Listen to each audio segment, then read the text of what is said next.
Hey you guys, my name is Alejandra, and if you're new here, please like and subscribe to my channel. On here, I'll be speaking more about our journey, moving to Texas, what we decided to do when we got to Texas from New York City, and just kind of like our life, sharing our life, documenting the journey, and documenting the new things that we've decided to do since living here. If you like that kind of stuff, then like and subscribe and share with your friend. Let's get started.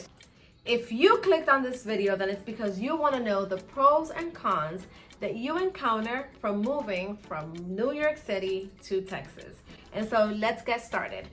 I wanted to film this video because I compiled 7 things, 7 being the perfect number, of things that I found to be a pro and a con from moving from New York City to Texas. And so the first video I did on this, I felt like I was such an optimist that I probably provided very little information as to what it looks like to move from New York City to Texas. And so I'm gonna rush through the list real quick, and I'm going to just talk about the logistics and the things that I encountered and the things that I found to be good and bad about moving.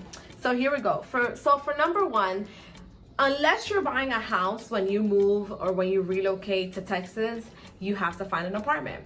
And one of the things that I found that was a very big pro for me was that there are no realtor fees. So in New York City, you have to pay a first month's rent, sometimes even a second month's rent, but a first month's rent, a last month's rent, right? Like a deposit, and then the broker's fee. So if your rent is $1,200, then you're paying $1,200. In total is $3,600. And so with that, you might as well buy a house.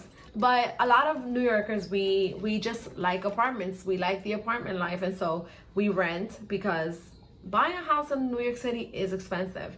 In Texas, none of that, well, at least where I live, none of that exists. So we don't pay first month's rent, we don't pay second month's rent, we don't pay third month's rent, and we don't pay a broker's fee. Actually, the realtor is paid by the landlord.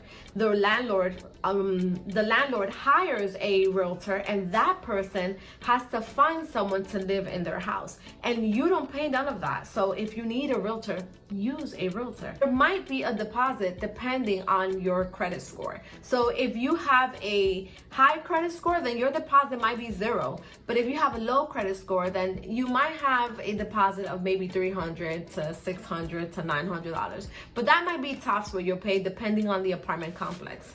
So now a con. The thing I thought was a con is that you do pay for water. In New York City, you don't pay for water. You do pay for electricity, which in New York City, you do pay electricity.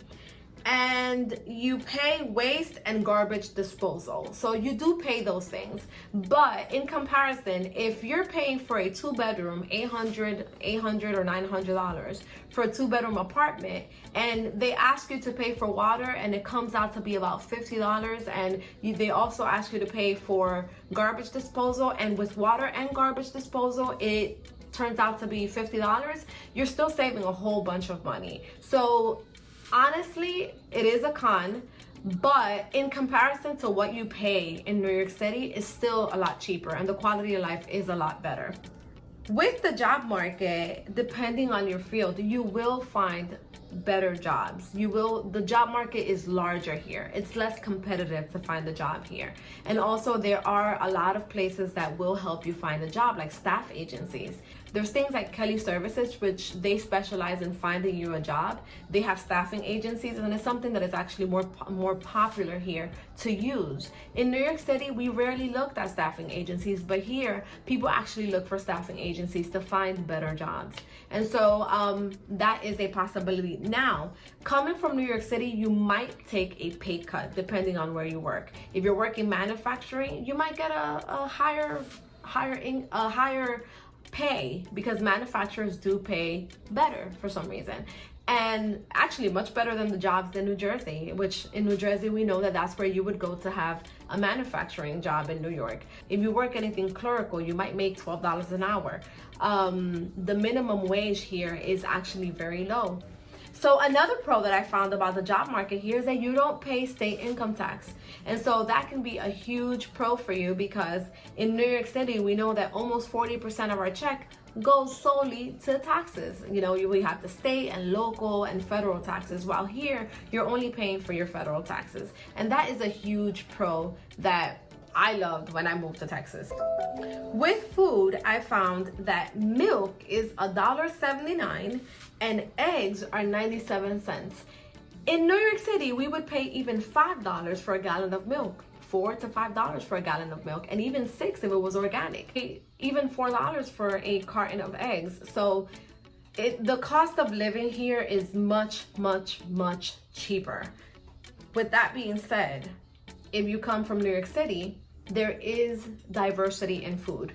I will tell you that when I went to Walmart for the first time to buy food here, I asked if there was adobo, which I am from Dominican Republic. My mom is from Dominican Republic. My parents are from Dominican Republic. And I was raised in Washington Heights, which is little Dominican Republic.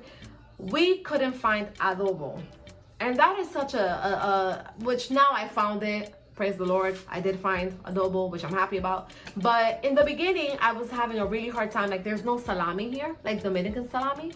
There is no queso frito. Like, if you're Dominican and you're trying to move to Texas, know that there is no queso frito and that there are no Dominican spots to eat at. So that's a huge con for me, because it's like my culture. It's what I eat all the time. So I'm having to have my mom, my dad, and everyone mail me frozen salami and frozen cheese. And when I come back from New York, and whenever I travel there, I make sure that I have a big cooler of stuff that I need. Like, I can't find dried oregano. That's a problem. Anyhow, but yeah, food, that would be my con. That would be my personal con. They have the generic Taco Bell, McDonald's, Wendy's, you know, they have all that stuff. They have the generics, but they don't really have cultured food, I find. Pros and cons from moving from if you